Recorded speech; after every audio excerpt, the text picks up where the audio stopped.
Bonjour à toutes et à tous qui nous suivez par diffusion vidéo. Il y a un jour un célèbre traducteur, j'ai entendu cette histoire de Joshi Shako, qui est vraiment un apôtre sur l'Inde. Il nous a raconté cette histoire qu'en Asie, il y a eu un immense rassemblement avec un évangéliste très célèbre et il ne trouvait pas de traducteur. Alors, ils ont cherché partout, puis ils ont trouvé un pasteur dans un coin qui semblait vouloir traduire. Alors ils lui ont demandé de le faire, il est venu, et puis l'évangéliste a prêché devant un stade complet. C'était énorme. Et puis le traducteur était vraiment en plein dans la traduction. Vous voyez, il donnait tout son cœur. C'était vraiment une osmose entre les deux exceptionnelle. Et à un moment donné, l'évangéliste a fait un appel, et le traducteur a traduit, et il y a 10 000 personnes qui sont descendues. Alors l'évangéliste n'avait jamais eu un résultat aussi énorme. Il a donc invité à manger son traducteur au restaurant. Et puis, lors du repas au restaurant, il était avec son équipe, et puis quelques-uns de l'Asie, puis il y a le traducteur qui était au bout, et puis il dit au traducteur « Vous pouvez me passer le sel ?» Et le traducteur bouge pas. Il dit « Vous pouvez me passer le sel, s'il vous plaît ?» Et le traducteur lui fait.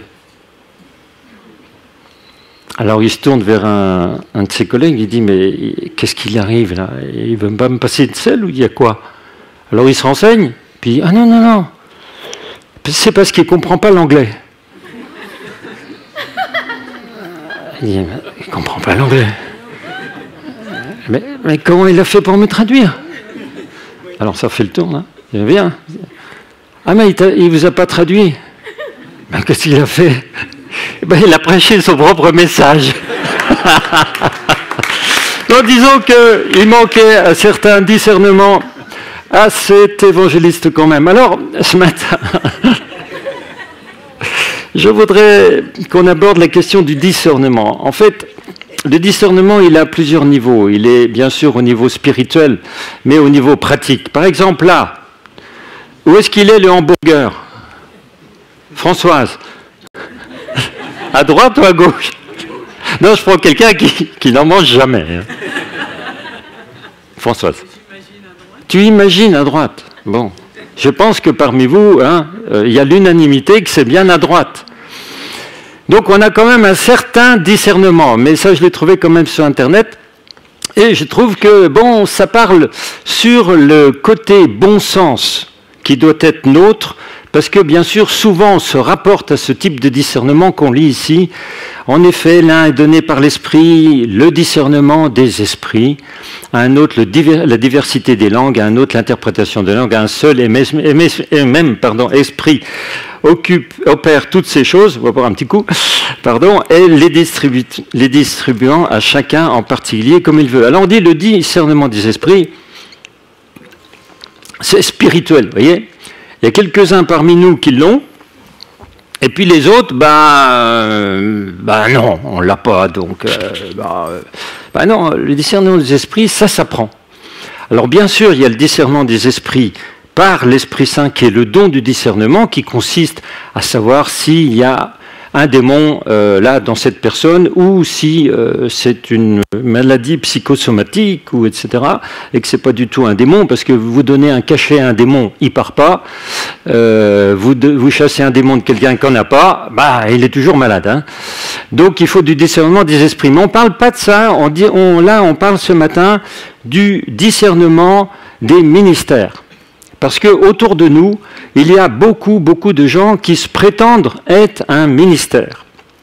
Alors on va parler un petit peu là-dessus, parce que justement, on trouve dans les Actes des Apôtres au chapitre 19, que Paul a vraiment beaucoup enseigné sur justement le discernement des ministères. On lit ceci: Paul poursuivit son enseignement tous les jours dans l'école d'un nommé Tyrannus. Donc il louait une école, Victor Hugo par exemple, vous voyez.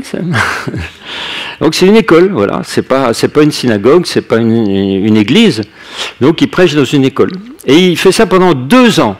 Pourquoi? Alors après, si bien que tous les habitants de la province d'Asie, étant juifs, grecs, entendirent parler de la parole du Seigneur, parce que aussi Dieu agissait d'une manière peu commune par Paul, il accomplissait des miracles extraordinaires par ses mains. On allait jusqu'à prendre des mouchoirs ou son linge de corps pour les appliquer aux malades, et ceux-ci guérissaient à leur contact, et les mauvais esprits s'enfuyaient. Alors on sait un petit peu l'enseignement de Paul à Éphèse, parce que dans l'Apocalypse, au chapitre 2, on a cette lettre que Jésus adresse à l'église d'Éphèse.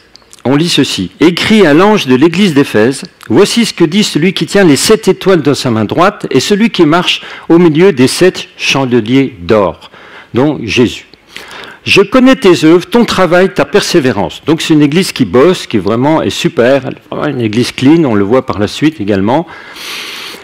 Je sais que tu ne peux supporter les méchants et que tu as éprouvé, vous voyez, il a éprouvé les esprits de ceux qui se disent apôtres et qui ne le sont pas, et que tu les as trouvés menteurs.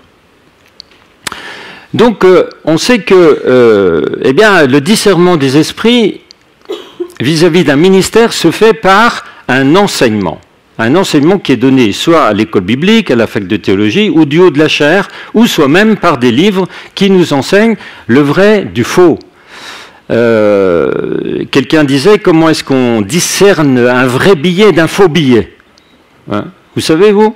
Ben, moi non. Alors il y a des machines aujourd'hui, hein, ça trie, mais dans le temps, les banquiers, ils passaient tous les billets comme ça à la main, et ils les mettaient comme ça, par paquet de 10. Et puis, quand il y en avait un qui était faux, hein, il le sentait. C'est pas tellement au regard, bien sûr, si c'était grossier, s'il y avait un faussaire pas tellement doué, ça se voyait, mais si c'était, il le sentait. Et on disait, mais comment tu le sens? Ben, je le sens parce que je connais les vrais. C'est parce que je passe des vrais sans arrêt dans ma main, des dizaines de milliers dans l'année de vrais, quand il y a un faux. Ça c'est pas. Non, c'est pas un vrai, c'est pas un vrai. Pourquoi? Parce que je connais les vrais, vous voyez.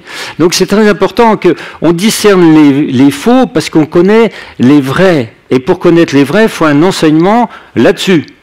Ou alors beaucoup d'expérience. Alors on veut raccourcir le délai et on essaie de donner des enseignements concernant les preuves qu'il y a à faire dans ce point. Alors quand on continue la lettre aux Éphésiens, on dit « Ah, mais j'ai contre toi, c'est vrai que tu as un bon enseignement, mais tu as abandonné ton premier amour. » Donc l'amour là en question, c'est l'amour les uns pour les autres, et puis l'amour spontané du cœur, vous voyez, qu'on a quand on est jeune converti, ça monte tout seul. C'était parti en une certaine religiosité. Alors il dit, souviens-toi d'où t'es tombé, de quoi? De ton premier amour, hein. Repens-toi, pratique tes premières œuvres. Donc ça nous encourage à être toujours en feu pour Jésus, hein, à veiller là-dessus. Sinon, je vais venir, je vais enlever ton chandelier de ta place, à moins que tu te repentes. Tu as pourtant ceci, tu hais les œuvres des Nicolaïtes, c'était des gens débauchés. Je le hais aussi, et celui qui a des oreilles pour entend ce que l'Esprit dit aux églises. Celui qui vaincra, je donnerai à manger de l'arbre de vie qui est dans le paradis de Dieu. Alors là, on a une technique de Jésus, qui est ce qu'on appelle la technique sandwich, ou hamburger. Aujourd'hui, c'est mieux hamburger. C'est-à-dire que Jésus, il veut dire quelque chose de difficile, mais il va l'enrober d'encouragement. Et souvent, nous, quand on veut dire quelque chose de difficile aux gens, oh putain, il t'en renvoie une, c'est fini. Mais non, là, Jésus, vous voyez, on a ce qu'on appelle, les théologiens appellent un peu ça la méthode du sandwich. C'est-à-dire, Jésus dit, ah, écoute, je suis content, je discerne, tu es sincère, tu es vraiment... Tu es persévérant, tu travailles pour moi, tu as du flair, du nez là, pour discerner les vrais, les faux. Donc ça, c'est l'encouragement, vous voyez. Et puis après, il met le bout de viande, là. Il dit, ah, mais ton premier amour, et puis hop, il remet un encouragement, vous voyez. Tu es les œuvres de Nicolaïtes, hein, c'est bien, voilà. Et on voit le résultat, et ça a apporté beaucoup d'effets, parce qu'on sait historiquement que les Éphésiens se sont ressaisis, et ils se sont mis à ranimer leur premier amour. On l'a historiquement par Ignace d'Antioche, qui écrit aux Éphésiens en l'an 107, soit 15 ans après cette écriture de l'Apocalypse, environ 15 ans, il écrit aux Éphésiens, « Vous êtes des imitateurs de Dieu, ayant ranimé votre amour, vous l'avez amené à la perfection. » Vous voyez ? Donc, alors pourquoi il a écrit ça? C'est parce que l'empereur Trajan l'avait condamné, il habitait Antioche, et il a été condamné à être jeté au lion à Rome. Et pendant tout son parcours, accompagné des soldats, qui a duré plusieurs mois, il a passé dans plusieurs villes, et ça faisait la foule, bien sûr, les chrétiens étaient saisis de voir cet homme rempli d'amour de Dieu et de Saint-Esprit qui allait être dévoré et qui exhortait sur son chemin à Ignace d'Antioche. C'est un monument du christianisme, hein, parmi les martyrs. Et quand il est arrivé à Éphèse, il a été rempli d'amour, et il a écrit, quand il est arrivé à Smyrne, cette lettre, il leur a dit « Merci, vous m'avez envoyé ». Donc on sait qu'ils se sont corrigés. Donc nous, la première chose, c'est quand on veut corriger quelqu'un, il ne faut pas y aller avec le « boum ». Non, il faut le dire. Mais écoute, je trouve que c'est déjà formidable qu'on se connaisse, formidable que tu es Jésus comme moi, je suis tellement heureux qu'on soit frères et sœurs. La première tranche, c'est le bout de pain. Hein. Puis après, oui, mais est-ce que tu peux regarder ça parce que j'ai le sentiment qu'il y aurait peut-être quelque chose qui pourrait t'aider à progresser là-dedans. Hein. Mais, et vous remettez l'autre couche, je t'aime de tout mon cœur. C'est pas mal ça. Un petit exemple. Hein. Donc plutôt de paf et paf et paf. Et boum, boum. Hey, ça, les Français, c'est un peu ça. Hein. Les Anglais, ils enrobent bien, tout, c'est ça. Voilà, mais nous, il faut qu'on apprenne à vivre, le savoir-vivre, si vous voulez, le savoir-vivre. Hein. Alors, donc, ça, c'est déjà une première chose qu'il faut qu'on comprenne. Alors,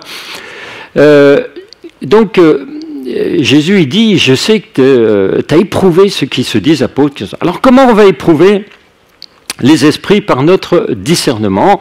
C'est-à-dire, ouais, qu'est-ce qu'on a comme outil, hein, si on n'a pas ce don, cette transcendance du don du discernement des esprits, comment on va tout simplement, voilà. Alors, il dit, Jésus, il le dit dans Matthieu 24, il faut que vous fassiez attention, que vous ne soyez pas séduits par ces gens. Il dit, vous entendrez parler de guerre, de bruit de guerre, gardez-vous d'être troublés, il faut que ces choses arrivent, ce ne sera pas la fin. Mais plusieurs faux prophètes s'élèveront, ils séduiront beaucoup de gens, et parce que l'iniquité sera accrue, c'est le péché global dans la société, hein, l'amour du plus grand nombre va se refroidir, mais si tu persévères jusqu'à la fin, tu seras sauvé. Donc il y a une espérance, vous voyez, on retrouve la technique du sandwich, hein, mais il y a quand même un avertissement, il y a des faux prophètes. On trouve aussi, il va s'élever aussi des faux Christ. Alors il faut aussi décerner les faux Christ, vous voyez, il faut quand même un petit peu de pratique, hein, et des faux prophètes. Alors, la chose compliquée, c'est qu'ils vont faire des grands prodiges. Alors, il fait des miracles, c'est un vrai. Ça, c'est pas ça, dit Jésus. Non, non, non, non. Le critère, c'est pas ça. On va voir les critères. Hein. C'est pas les miracles. Au miracle, c'est au point de séduire. Même, il pourrait séduire les élus. Vous, si vous partez comme critère principal, les miracles. Mais non. Alors donc, on est à la fin des temps quand même. On appelle ça l'Église finitive. Il faut qu'on soit affûté là-dessus. Hein. Moi, j'étais dans la mécanique, on dit on affûte. Hein. Alors, on va discerner comment. Alors, voilà. Premièrement, ces gens roulent-ils les mécaniques?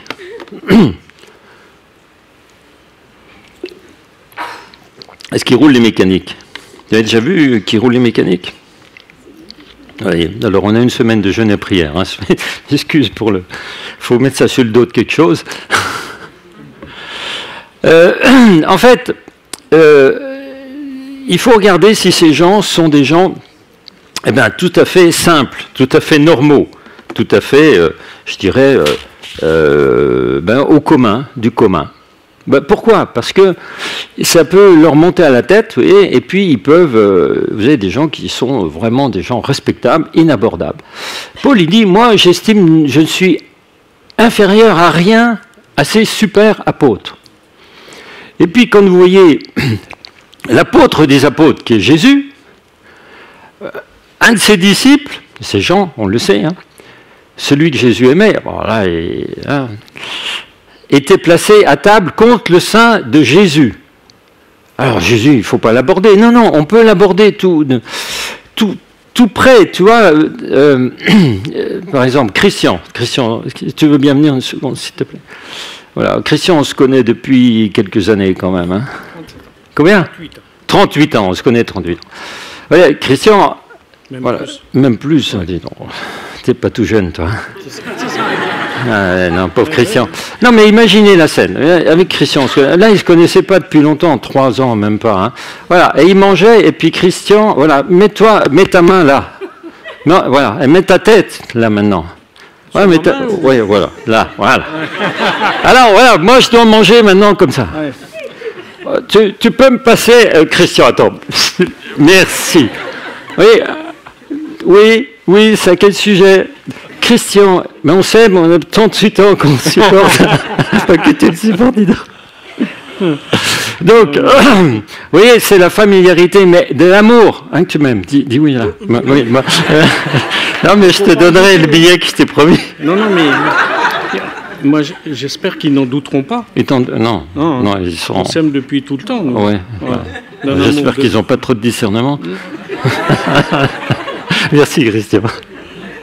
Mais si vous voulez, la proximité de Jésus était telle que les petits-enfants qui viennent, ils disent non, et puis lui, il les prend, il les poupoune.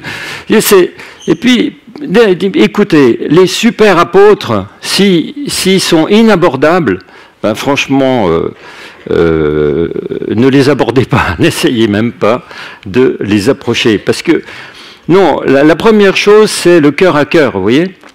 Et plus on se trouve avec des grands apôtres, je citais Joshi Shako, qui a 40 000 églises, comme 40 000 églises en Inde. C'est pas 40 églises, hein, 40 000. L'objectif, c'est 100 000, hein, c'est ce qu'il déclare dans Ampart, dans la mission. Il est tout simple, tout simple. Moi, je lui ai fait un bisou sur la joue. Hein.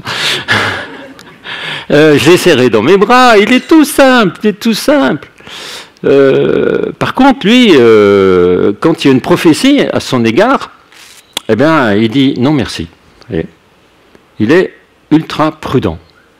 Je lui présente André Wilkinson. Qu'est-ce qui a connu André Wilkinson ici?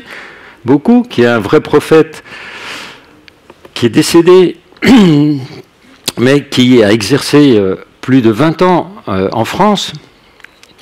Et André me dit, écoute, j'ai une parole pour Joshi Shako. Et je prends l'interprète de Joshi Shako et je lui dis, voilà, frère, il y a un prophète qui est référent chez nous en France, André Wilkinson, que voici, il a une prophétie pour vous. Et le regarde et dit, non merci. Vous vous rendez compte? Incroyable. Parce qu'il ne veut pas être influencé dans son ministère. Et il sait qui il doit croire et il a des gens référents. Un jour, Colin Dye, je ne sais pas s'il y en a qui connaissent Colin Dye en Angleterre, qui a 10 000 églises à peu près, eh bien, dans le monde, et se trouve aussi là à la pastorale. Et André Wilkinson vient me voir et me dit, j'ai une prophétie pour un de ces gars, parce qu'il se déplace en équipe. Alors je vais voir Colin Dye, je dis, voilà, il y a un de notre prophète, André, a une prophétie pour un de vos jeunes que vous formez en ce moment. Il dit non, qui vienne me la donner à moi avant. Et je vais voir si c'est bon pour eux. Vous voyez ? Donc, on a par des très grands, ça, je vous cite des très grands hein, sur la planète, enfin à mon niveau que je connais, il y en a peut-être encore de plus grands, vraiment certains même. Eh bien, c'est des gens qui sont à la fois abordables, ultra humbles, mais également qui ne veulent pas être influencés sur leur vie par l'extérieur. Et ça, c'est très important qu'on comprenne ça. Mais la première chose, c'est est-ce que ces super prophètes ou apôtres se trouvent être sur un piédestal? Deuxièmement, la vie morale. La vie morale, là, dans Apocalypse 2, il est dit « Je sais que tu es les œuvres des Nicolaïtes ». Alors les Nicolaïtes, on pense que c'était un courant lassiste, hein, quelque chose qui était plutôt ce qu'on dirait aujourd'hui dans la pornographie. Hein, voilà. Et il y avait ce courant-là. Et eh bien, les anciens de l'Église les avaient discernés et ils les avaient exclus. Donc Jésus les félicite et c'est donc un critère, c'est le critère du fruit. Est-ce que la personne de qui je reçois une parole prophétique ou que je considère comme un ministère d'apôtre, de prophète, de docteur, de pasteur, d'évangéliste, il a une vie droite? Vous voyez, c'est ce qu'on appelle l'arbre et ses fruits.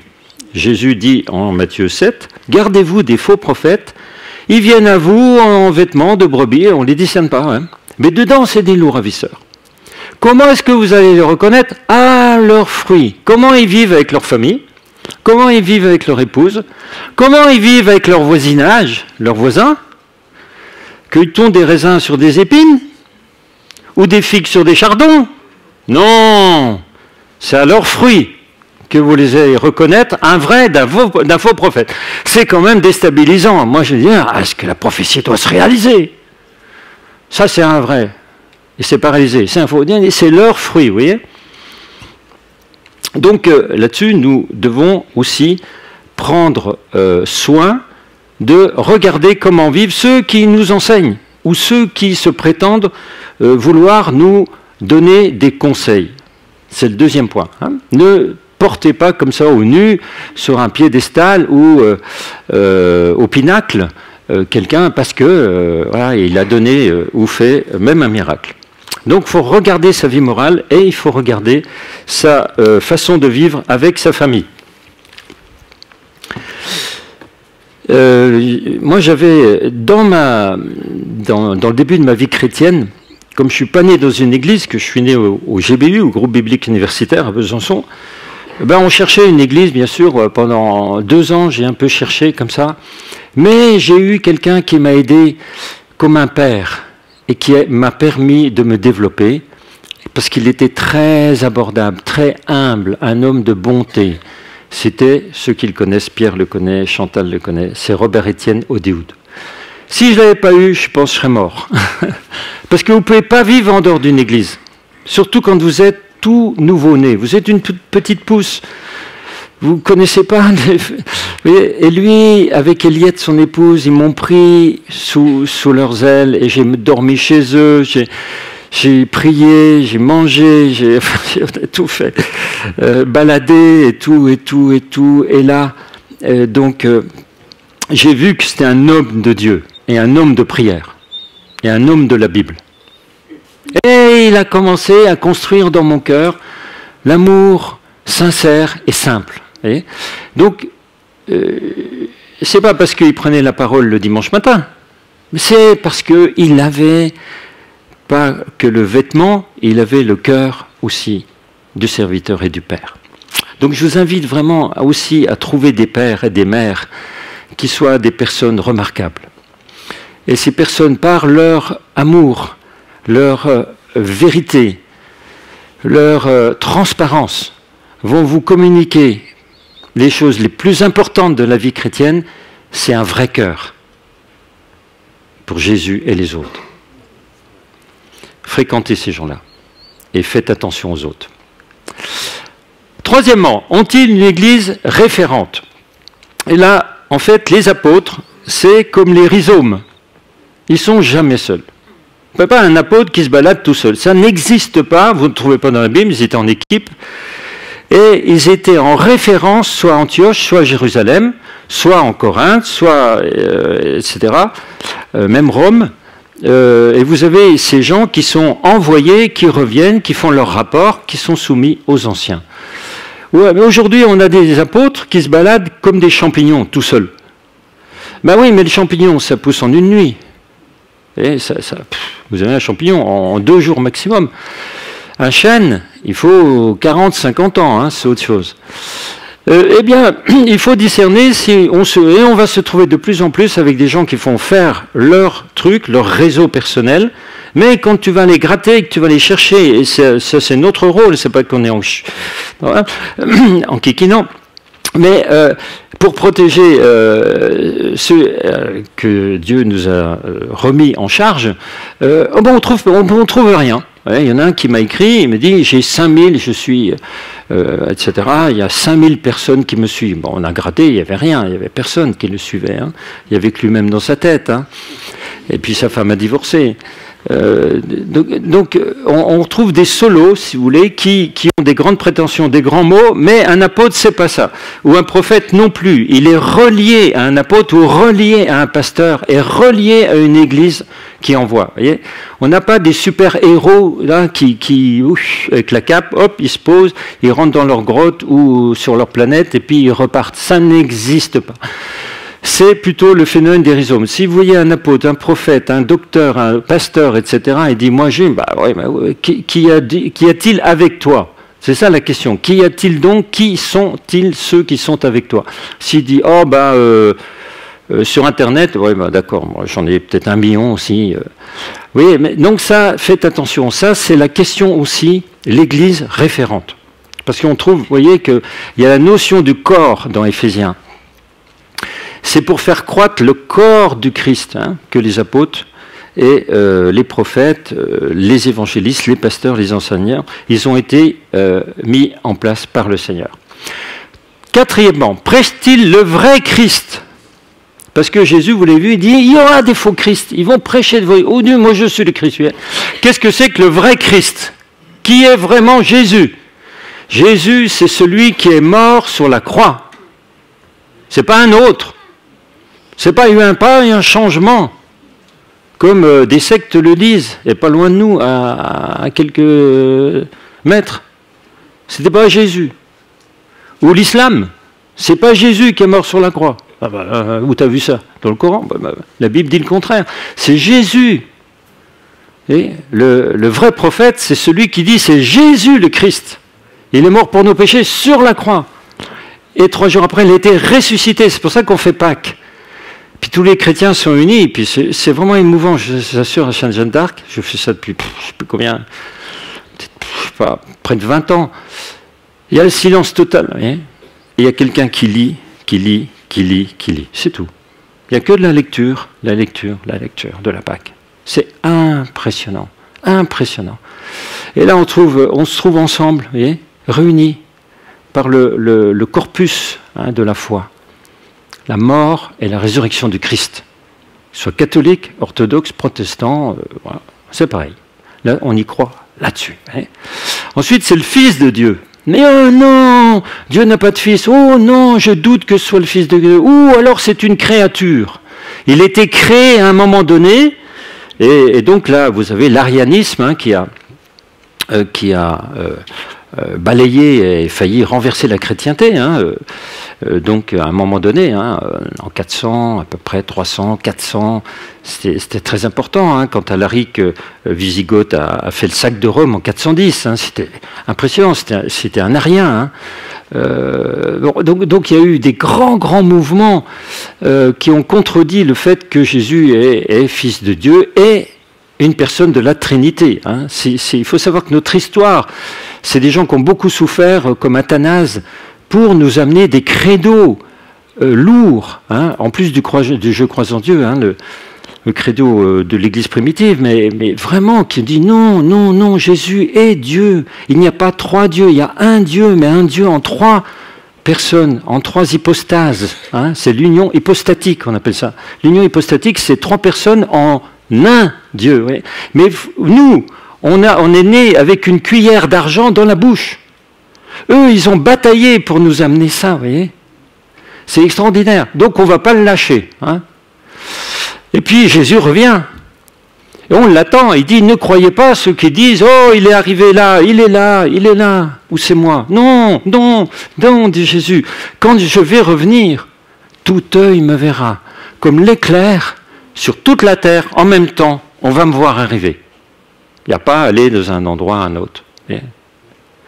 Donc, ça, c'est ça la prédication du vrai Christ. Hein. Donc quand on vous annonce, et on vous annoncera forcément, ou vous verrez sur Internet, ou à force de pianoter comme ça, vous trouvez votre truc. Pendant le Covid, je pianote, je trouve un truc formidable, une chorale magnifique, etc. Un prédicateur magnifique. Et au bout du compte, c'est des Mormons. C'est incroyable. Et après, j'étais hameçonné et je recevais tous les trucs des Mormons. Ils me raccrochaient. Ouais. Donc vous allez sur Internet, comme moi, vous cherchez partout des prédiques et tout. Je vous encourage à vérifier s'ils prêchent le vrai Christ, mais en grattant derrière. Il faut du temps des fois, hein, parce qu'ils imitent bien. Hein. Ensuite, ne te mets pas en difficulté. Alors c'est quoi se mettre en difficulté? Eh bien, se mettre en difficulté, c'est lorsque toi, tu reçois de la part du Seigneur le don de prophétie, le don de connaissance, le don ministère également, apostolique peut-être, etc., etc. Et ne pas se mettre en difficulté, ça consiste à ne pas dévier. Et ne pas dévier, Jésus dit, ah, de quelle hauteur t'es tombé, prends conscience, change d'attitude, agis comme tu l'as fait au commencement. Cela veut dire qu'au commencement, ça allait bien, et par la suite, ça allait plus bien. Et donc, avec les anciens dans l'Église, on a mis en place des règles pour éviter de dévier. C'est-à-dire, une des règles, c'est, quel que soit le don que tu reçois, de connaissance, de prophétie, nous acceptions fort bien de t'écouter et que tu puisses le donner si tu le soumets au président du culte. Ou si ça te vient pendant qu'on discute et qu'on prend un café, que tu viens voir un des pasteurs, un des anciens, et que tu dis, voilà, j'ai reçu ça pour telle personne. Et à ce moment-là, tu vas être accompagné vers cette personne et tu vas pouvoir lui dire si le pasteur ou l'ancien a validé. Si tu dis, oh, mais ça, je veux briser ces barrières humaines, hein, qu'est-ce que tu fais? Parce que je dis souvent, au lieu de mettre, nous on a mis une barrière au-dessus de la falaise, c'est pour ne pas mettre un hôpital en bas de la falaise. Donc, de quelle hauteur tu vas tomber? Ben, je ne te le dis pas. Hein. Tu peux devenir un faux prophète. Eh oui. Parce que tu refuses le code de conduite, le code d'honneur, la règle qu'on a instaurée dans notre Église. Il y a peut-être d'autres églises qui te permettront d'aller, de parler à tout le monde. J'ai ça pour toi, j'ai ça pour toi. Va ailleurs. Ben oui, vas-y. Plutôt que désobéir au Seigneur. Quand on met une règle quelque part, ben, dans l'entreprise où vous êtes, tu dis non, moi je prends ma pause à 2 heures. Non, mais c'est pas la pause à 2 heures, la pause elle est à 15 heures. Non, mais moi je préfère faire ça. Tu préfères ça pourquoi? Ben, parce que moi, c'est ma liberté, vous voyez. Ben ouais, mais tu resteras pas longtemps dans l'entreprise, ça. Où que tu sois. Hein. Et donc, vous voyez, il faut faire attention de ne pas commencer à dévier. Il y a une dame, un prophète nous enseignait, c'était en Suisse, près de Zurich, et il disait, le mystère, c'est comment on devient un faux prophète par rapport aux vrais prophètes. Parce que souvent, c'est des vrais prophètes qui deviennent des faux prophètes. Des vrais apôtres deviennent des faux apôtres. De vrais évangélistes, de faux évangélistes, de vrais pasteurs, de faux pasteurs. Et donc, il y a une épouse d'un faux prophète qui a appelé l'orateur. Et il lui a posé la question, mais comment se fait-il que cet homme, qui était un merveilleux prophète, est devenu un faux prophète? Vous qui êtes son épouse. Il dit, oui, je vais vous le dire. C'est à partir du jour où il a dit, sous la pression ambiante, parce qu'on attendait qu'il prophétise, Dieu a dit. Et Dieu n'avait pas dit. À partir de ce moment-là, c'était la glissade, il est devenu un faux prophète. Oui. Donc il faut faire très attention. Si toi, dans ton cœur, le Seigneur te fait l'honneur d'avoir des pensées prophétiques, des images pour lui et pour les autres, de venir les soumettre. Et si quelqu'un vient vers toi et te dit « Oh, j'ai reçu quelque chose », tu dis « Oh, je te remercie, sandwich, c'est formidable. Là, tu soumis et je te bénis. Ciao ». Voilà ce qu'il faut faire. Sinon, nous sommes potentiellement... Vous voyez?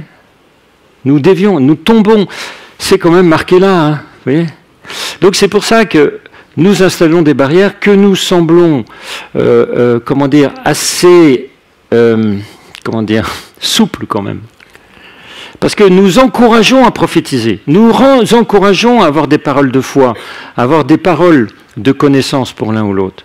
Mais nous demandons instamment de respecter un canal de communication qui a été instauré. C'est pour ça que je me permets de le dire, parce que nous arrivons dans des temps qui vont devenir des temps particulièrement tendus, si je peux dire, c'est là, dans l'avenir de l'Église, pas que notre Église, de façon globale, et c'est pour ça que l'enseignement doit être dit là-dessus. Donc je termine par ce merveilleux passage d'Éphésiens, où Paul dit « À moi qui suis le moindre de tous les saints », alors que lui, on le considère comme un des plus grands apôtres. Hein. Il dit « Je suis le moindre de tous les saints hein. ». Cette grâce a été accordée d'annoncer aux païens les richesses incompréhensibles de Christ, de mettre en lumière, vous voyez, quelle est la dispensation du mystère caché de tout temps en Dieu qui a créé toutes choses, afin que les dominations, les autorités, les lieux célestes connaissent aujourd'hui par l'Église la sagesse infiniment variée de Dieu selon le dessein éternel qui est la même exécution par notre Seigneur Jésus-Christ. Quand vous voyez au verset 10 que c'est les anges et les démons, les dominations, les autorités dans les lieux célestes, hein, il n'est pas précisé lesquels, hein. En tout cas, globalement, dans cet univers parallèle qui est le nôtre, celui qu'on ne voit pas, il regarde si vous voulez, l'Église et il dit oh, « Super, oh, Seigneur, tu as quelque chose de magnifique ». Puis il regarde les anciens, puis il dit « Et vous, là, les chandeliers, là, et vous faites de l'enseignement ou pas ?» Parce que les 7 chandeliers, là, d'après les théologiens, la plupart, c'est les responsables de l'Église. Donc quand il dit « je t'ôterai ton chandelier », hop, on sait qu'Éphèse, ben, aujourd'hui, il n'y a plus de... Hein, alors que Smyrne, il y en a toujours, hein, des anciens. Donc là, voilà, il dit, c'est les dominations, les autorités dans les lieux célestes qui connaissent aujourd'hui par l'Église la sagesse infiniment variée de Dieu. Merci Seigneur. On est là comme des ambassadeurs du ciel, vous voyez. Et puis il termine, en nous qui avons par la foi en lui la liberté de nous approcher de Dieu avec confiance.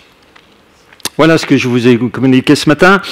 Nous avons toute liberté, mais toute liberté est canalisée par ce que l'Esprit Saint nous enseigne aussi dans sa parole avec, je dirais, bénédiction, sagesse, grâce. C'est extraordinaire. Vous ne croyez pas ? Alors je propose au groupe de louanges de venir, on va terminer. Et puis ceux qui veulent s'avancer pour un besoin particulier, eh bien vous avez la possibilité de vous avancer. L'équipe de prière va venir devant. Que le Seigneur vous bénisse.